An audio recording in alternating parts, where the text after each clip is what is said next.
S9च्या बातमीपत्रात आपलं स्वागत। एक नजर आजच्या ठळक घडामोडींवर।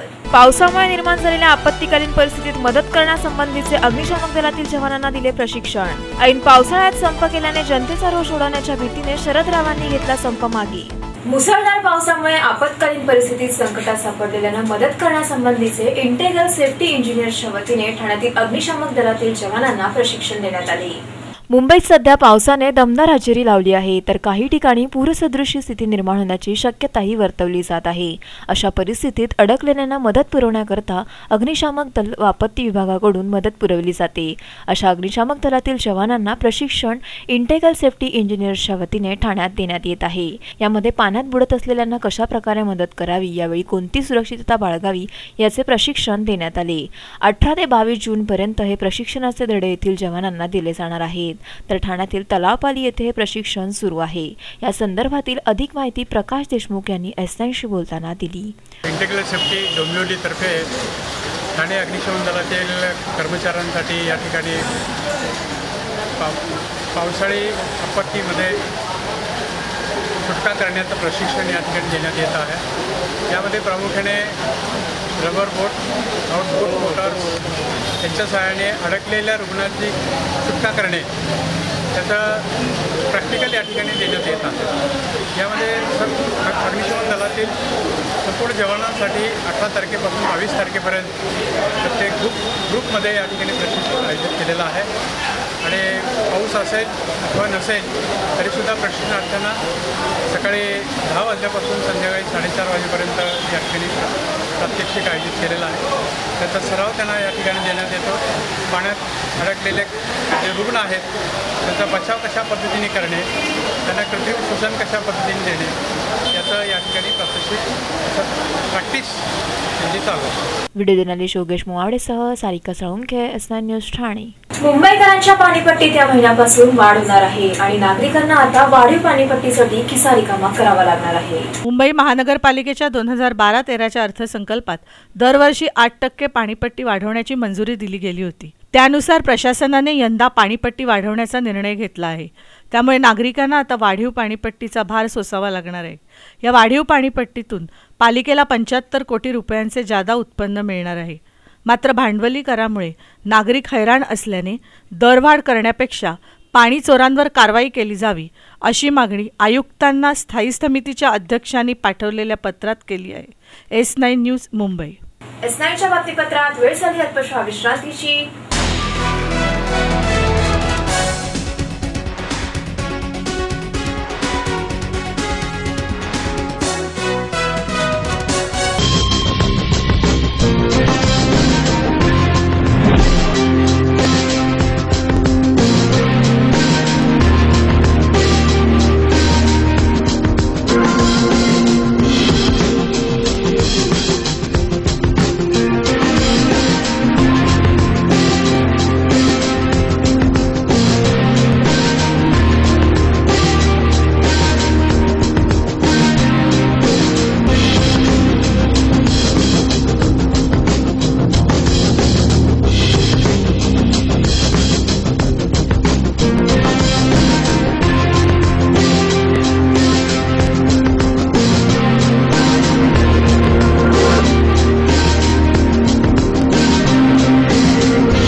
ठाणे महानगरपालिका हद्दीत घर घेताय का?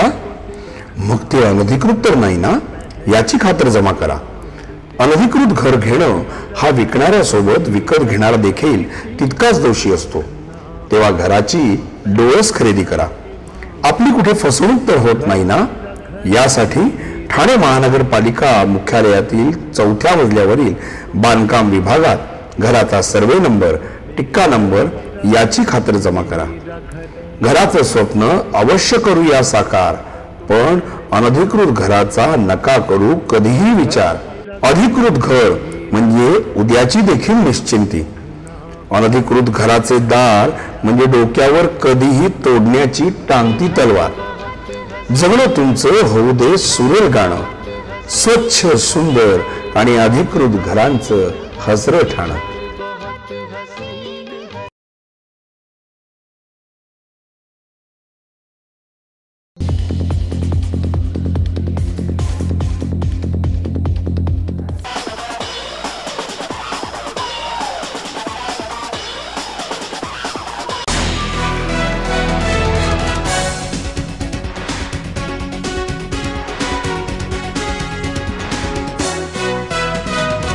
S9च्या बातमीपत्रात आपलं स्वागत. ठाणे शहरामध्ये गेल्या कित्येक दिवसांपासून घरफोडींच्या प्रमाणामध्ये वाढ झाली आहे. अशा घरफोडी करणाऱ्या बुरट्या चोराला वागळ गुन्हे शाखेने अटक केली असून त्याच्याकडून 7 लाख किमतीचे दागिने हस्तगत केले आहेत. ठाणे शहरात गेल्या काही दिवसांमध्ये घरफोडींच्या प्रमाणात वाढ झाली आहे. या घरफोडी करणाऱ्या गुन्हेगारांना पकडण्यासाठी ठाणे शहर क्राईम ब्रांचने अनेक सापळेही रचले होते. खबरींद्वारे मिळालेल्या माहितीनुसार वागळे युनिट 5 चे वरिष्ठ पोलीस निरीक्षक प्रकाश गव्हाणे यांनी घरफोडी करणारा बुरटा गुन्हेगार सुमित उर्फ गणपत चंद्रकांत पवार या 19 वर्षाच्या आरोपीला चिरागनगर येथून अटक केली आहे. सदर गुन्हेगाराने यापूर्वी 3 ठिकाणी घरफोडी केली असल्याची कबुली दिली, तर त्याच्याकडून 6,95,000 किमतीचे दागिनेही हस्तगत करण्यात आले आहेत. सदर आरोपीविषयी माहिती वरिष्ठ पोलीस निरीक्षक प्रकाश गव्हाणे यांनी S9शी बोलताना दिली. हा सुनील उर्फ गणपत चंद्रकांत पवार आहे, 19 वर्षाचा मुलगा.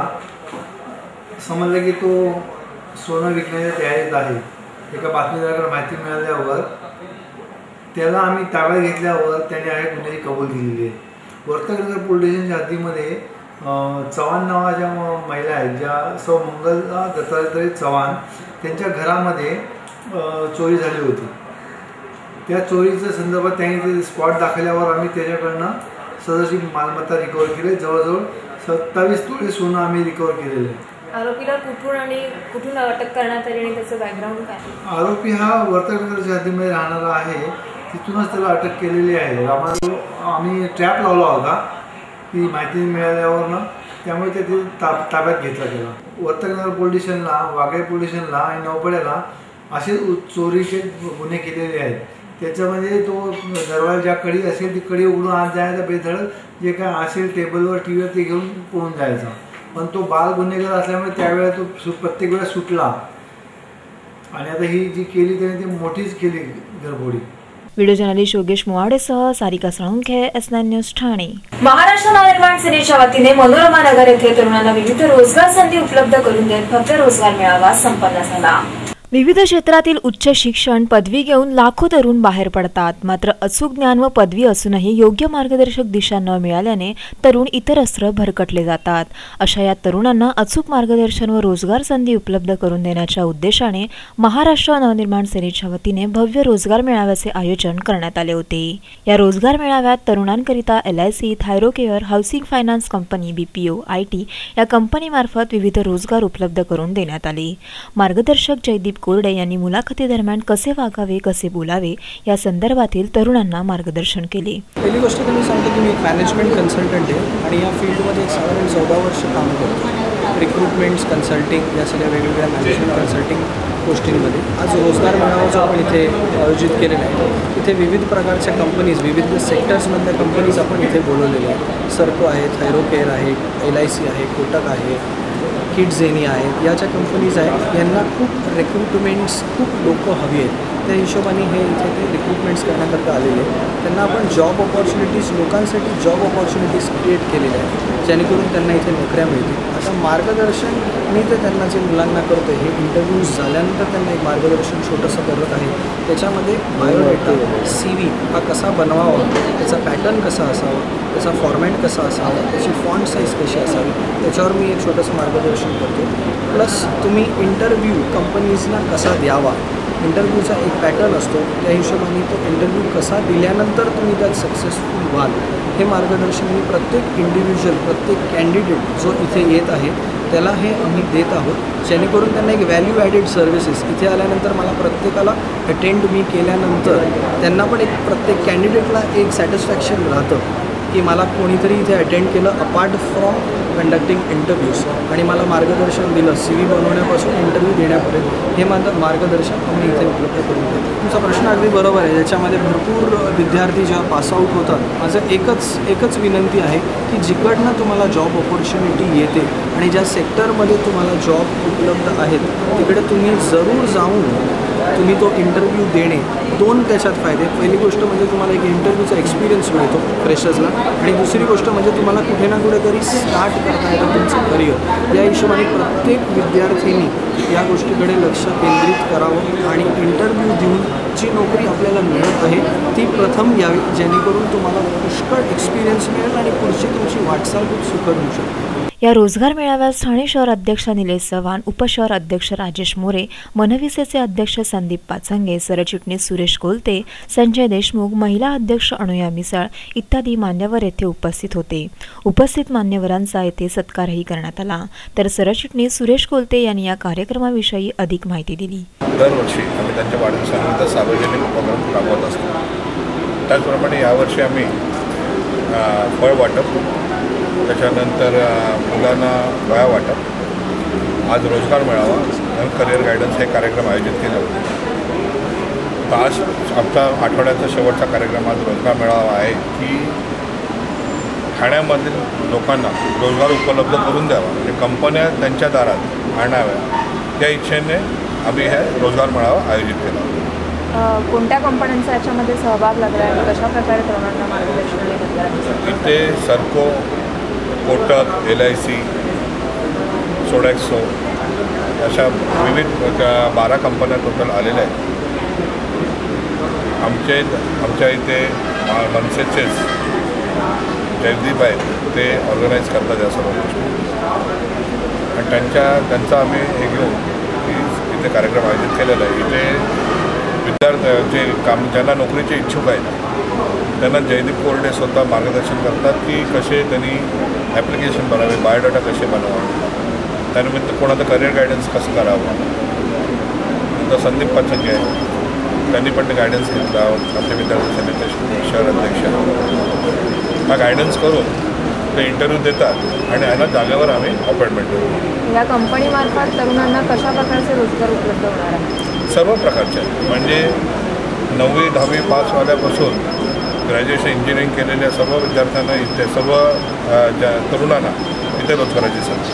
व्हिडिओ जर्नलिस्ट योगेश मुवावडेसह सारिका साळुंखे, S9 न्यूज ठाणे. S9च्या बातमीपत्रात वेळ झाली अल्पशा विश्रांतीची.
ठाणे महानगरपालिका हद्दीत घर घेताय का? मग ते अनधिकृत तर नाही ना, याची खातर जमा करा. अनधिकृत घर घेणं हा विकणाऱ्यासोबत विकत घेणारा देखील तितकाच दोषी असतो. तेव्हा घराची डोळस खरेदी करा. आपली कुठे फसवणूक तर होत नाही ना, यासाठी ठाणे महानगरपालिका मुख्यालयातील 4थ्या मजल्यावरील बांधकाम विभागात घराचा